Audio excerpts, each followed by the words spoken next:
Hello, Mountaineer fans, and welcome to SVC Sports Weekly radio show, co-hosted by Mike Nosek and Dave Gage. Gage, a lot going on last week, a lot of Mountaineer action, and a lot of great results for Southern Vermont. And then we got some NECC award winners, lots to talk about on the table. Let's kick it off with women's soccer, no pun intended, but intended. The women went 2-0 last week, defeating SUNY Cobleskill 1-0 on Wednesday, and then during the SVC homecoming on Saturday, they knocked off Daniel Webster College with a 7-0 victory. Great results for the women. They're now 2-5-1 in the season, 1-1 in conference play, and you go back to that momentum thing. They're getting that ball rolling, and they got Newberry this weekend, another game in which they can put it to 3 in a row, and really put themselves in a situation where they can get a desirable seed come playoff time. Yeah, the team played really well. I think something we talked about last week was you got to get the first one, which was a tough game against SUNY Cobleskill. I think, shot-wise, Southern Vermont sort of dominated the game, but was only able to put one in the back of the net. And then after you got the one on Wednesday, Saturday's game was a little less stressful, and the game ended up, Southern Vermont scored really early and scored a lot. Caitlin Forant scored 3 goals on Saturday, 1 on Wednesday, and she only played a half in each of the games, so a good week for her. Yeah, actually, all 3 of those goals against Daniel Webster coming in the first half. As you mentioned, she only played the second half at SUNY Cobleskill, and the first half against Daniel Webster because she had academic reasons, had to take care of the student part of being a student athlete first, and she was able to help out the Mountaineers collect those 2 wins. Again, that conference win, really, really big. And the SUNY Cobleskill, again, you said frustrating game, but they got the one. That's all you need. A win is a win. Yeah, absolutely. It doesn't matter at the college level, at any level.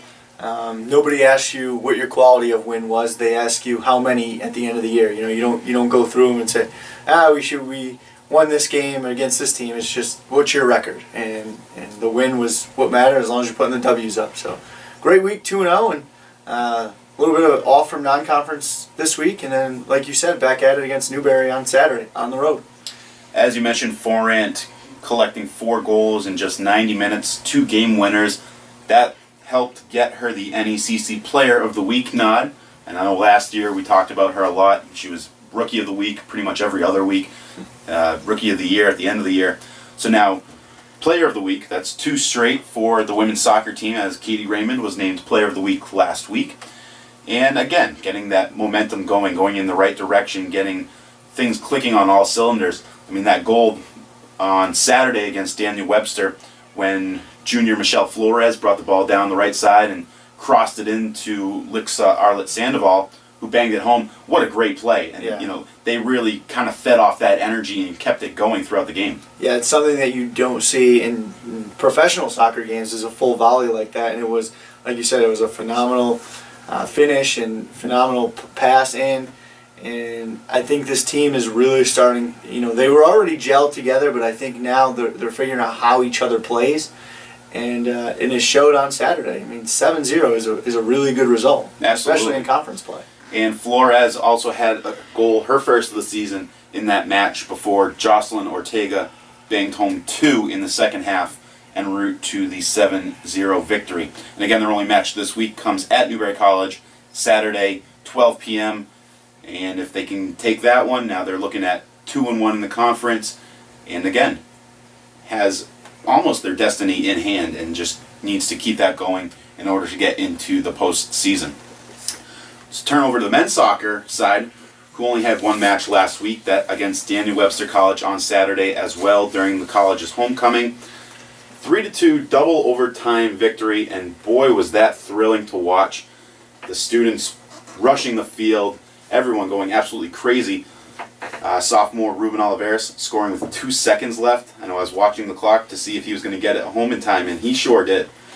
It's exciting. It's what homecoming is really about, is those games like that.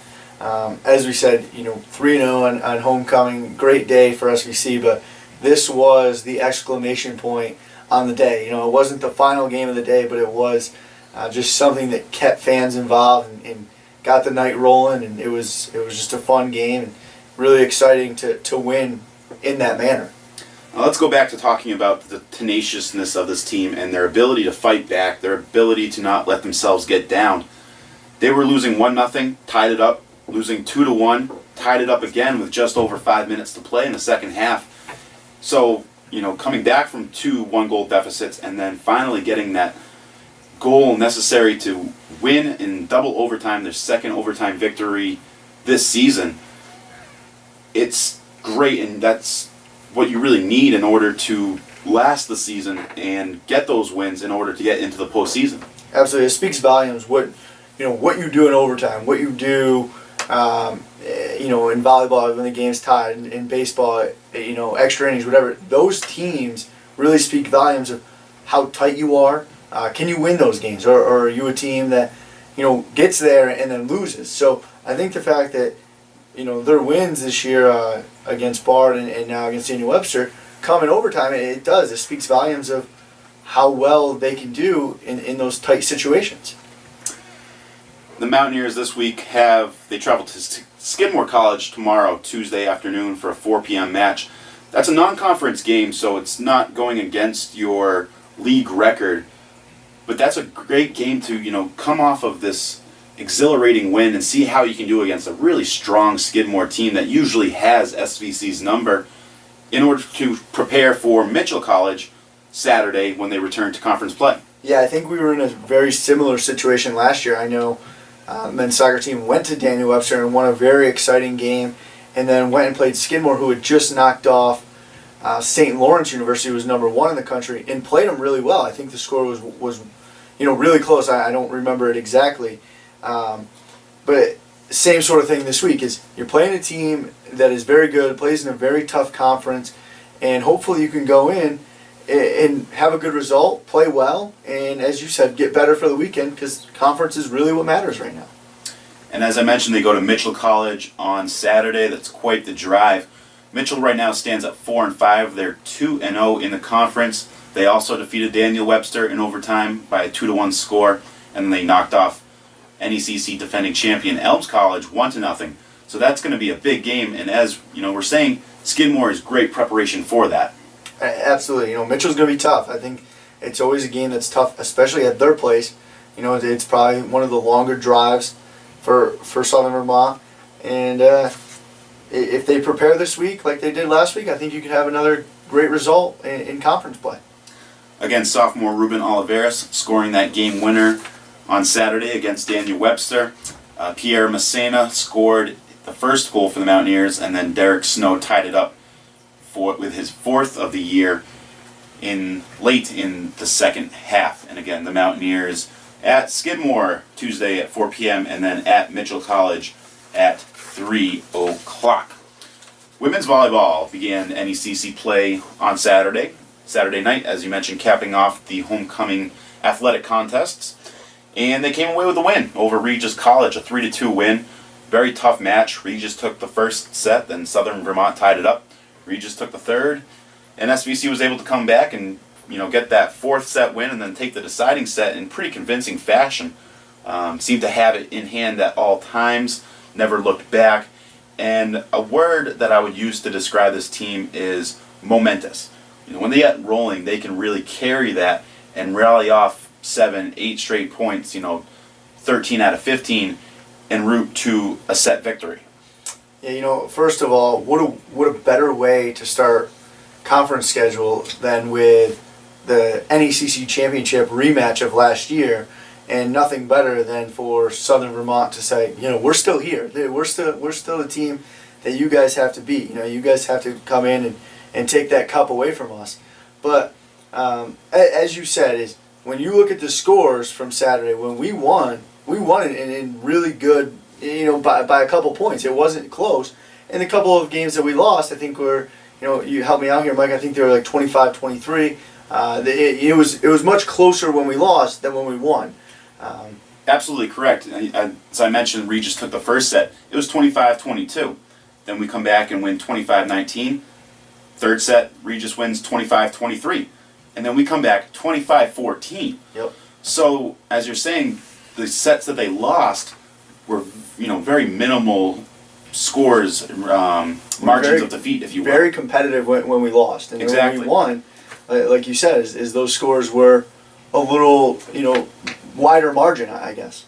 And as I mentioned, once they get that momentum going, they get that energy, and especially in this gymnasium where that volume can get really loud. It was packed Saturday, again, the evening of homecoming, and one of the workers at the table turns to me and said, I forgot how loud volleyball can be. And it really, again, feeds into the energy, the atmosphere of the match, and they thrive off of it. And I think that playing in the MAC might be one of the hardest places to play in the conference. Absolutely. I know, a couple of times for basketball games it's been really loud, especially volleyball a couple of years ago when they hosted the NECC championships the last 2 years.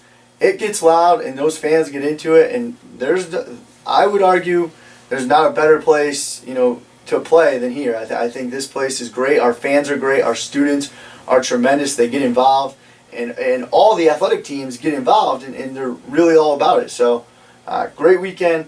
Great job by volleyball, and hopefully those fans keep coming for all the sports and being loud and being a nice place to play in front of. And then the Mountaineers lost at Middlebury College on Thursday night last week by a 3-0 margin.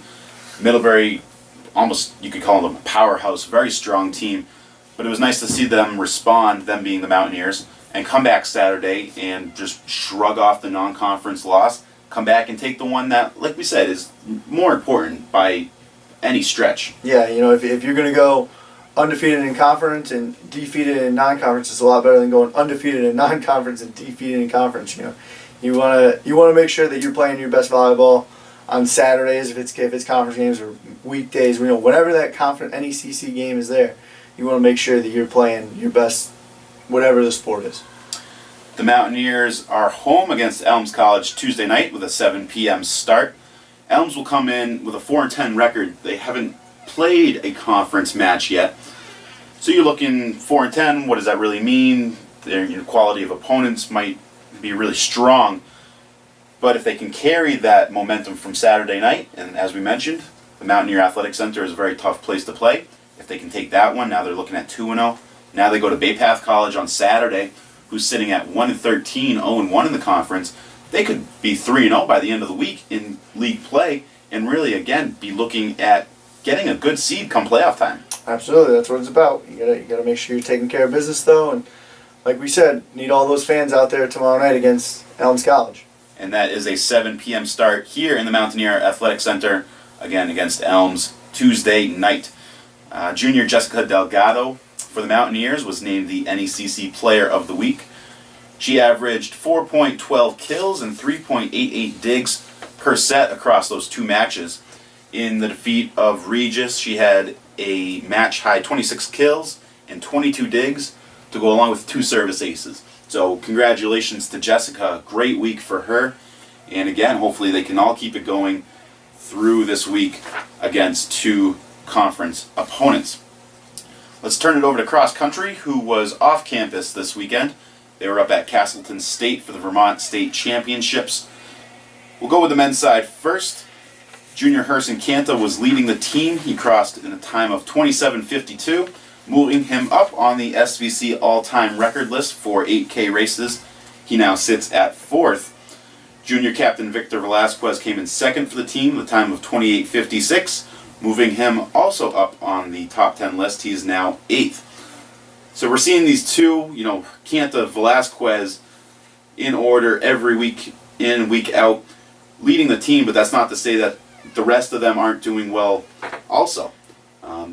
The other 4 runners for the Mountaineers all set personal best times, so they're really training hard during the week, and they're seeing the results on the weekend. Absolutely. I think every single week that we talk about cross country, it is so-and-so has their best time. So-and-so has their best time. And it's not just the one person that's doing it. It's, like you said, the whole team that's doing it.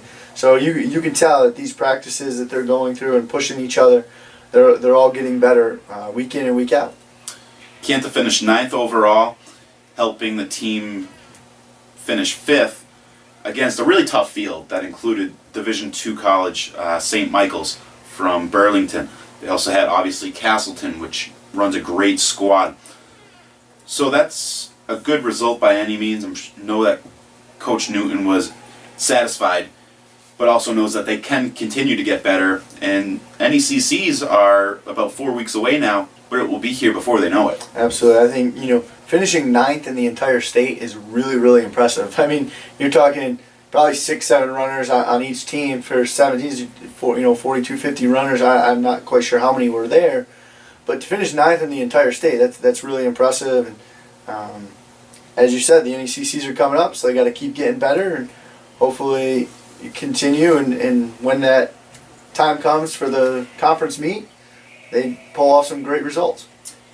Kanta being named the New England Collegiate Conference Runner of the Week for his performance up at Castleton, the second week this year in which he's garnered that accolade. Sounding like a broken record already with all these weekly awards, but again, it's just a great way to, show what the weekend consisted of, and Mountaineer athletics did extremely well. Yeah, I think it just shows that all of our athletes are working hard around the campus, and when that stuff pays off, it's a testament to their coaches, to their teammates, that they're pushing each other to get better as well. And while we're at it, let's mention the fourth weekly award. On the women's cross-country side, sophomore captain Haley Omasta was named the NECC Runner of the Week also.